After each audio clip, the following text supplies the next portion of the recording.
Hey everyone, welcome back to Homestead Corner. I'm Jenny and today I have got 50 pounds of survival food to put up in your pantry for under $50.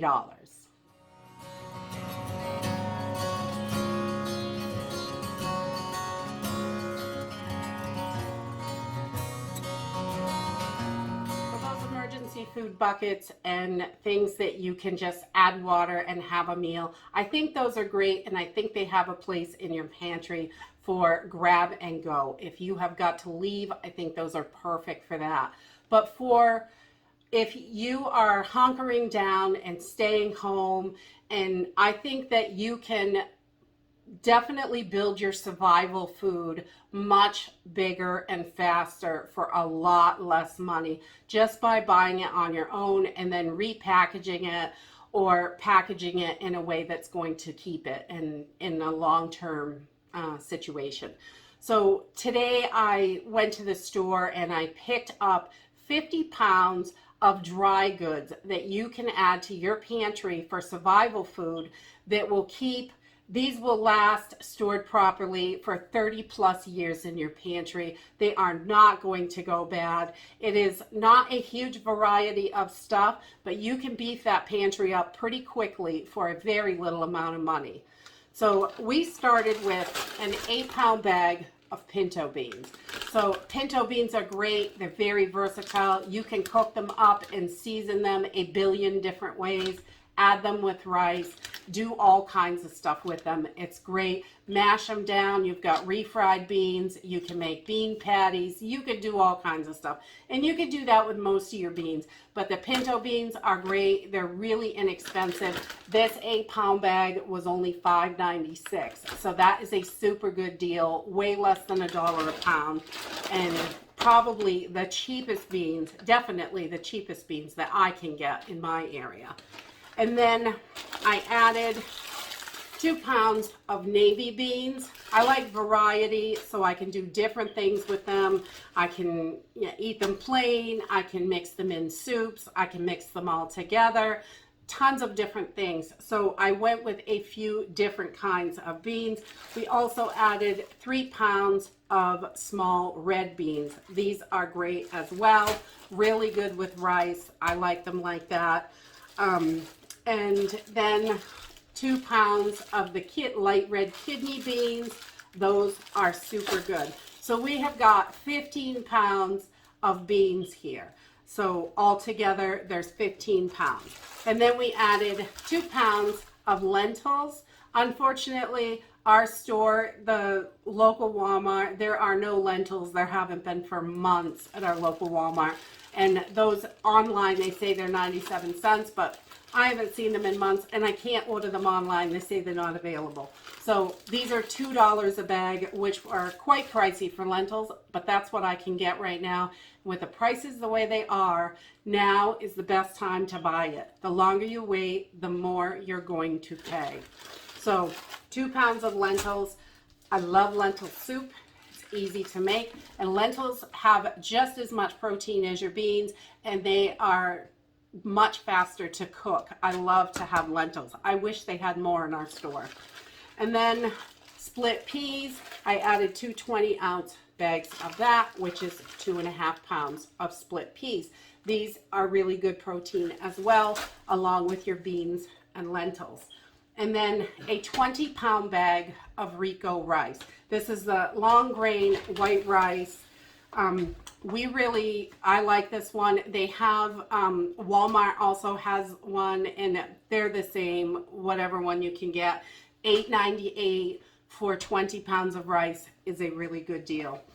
And then to add to that, because in this lot of food, I think it's important to have breakfast options and as many options as possible. Your rice, you can cook up your rice and have it with beans. You can have it plain. You can just throw soy sauce on it. You can do a million things with it. Also, white rice left over in the fridge, raisins and milk. I used to eat it all the time as a kid. It's delicious.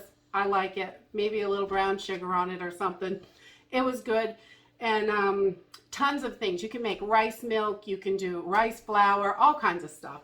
And So think outside the box when you're seeing what is available in your stores, definitely. And I also picked up 4 of these 2-pound, 10-ounce containers of oats, and these were $2.58. They're the old-fashioned oats. They're going to last longer than your quick oats, and stored properly, all of this stuff is going to last for decades in your pantry. So you don't have to worry about anything going bad. You can just put it back and not worry about it. And then if you ever need to dip into it, it's there. It will keep you alive. And oatmeal, again, like the rice, a million different uses. You can grind it up and make oat flour. I like to add an oatmeal to breads and muffins, and you can make granola, you can make oatmeal, you can quick oats, overnight oats. There's millions of oats that you can do. You can bake them and boil them, and oats are one of those things. They have so many uses, and they are super duper good for you. So I think that's important. So we had a total of 10.5 pounds of oatmeal, because I have 4 of these here. And then 20 pounds of rice, 2.5 pounds of peas, 2 pounds of lentils, and 15 pounds of beans. Gives us 50 pounds of food, and I spent a total of $43.94. So that really is inexpensive, and I think you could go a little bit cheaper if they have cheaper lentils. You could trade some of this out for pasta. I know a lot of people like to keep pasta in their pantries. We don't keep a lot of pasta in the pantry because we have the ability to make pasta in an emergency. We have all the equipment and supplies and, grains to do so. So I think it is whatever it is that you're looking for. You could definitely mix and match this different. You could add lima beans and take out the red beans, or if there's something you don't like, mix and match. But in these times, it is so important to make sure we have all of the stuff that we need to keep our families healthy and fed.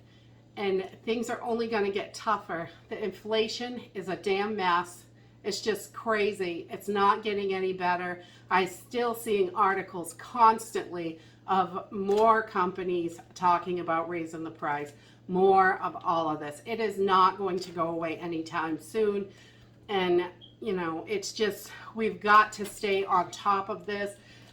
Fertilizer is a problem. There is, people are not going to be able to grow food if they can't get the fertilizer, which is going to be a huge grain shortage. We have to look at all aspects of this and stay on top of it and have what we need. If you can only get enough for yourself, that's fine. If you can get a little bit more and have some for other people, because there are many people out there that don't see this. They'll never see it until they're hungry. They won't realize it.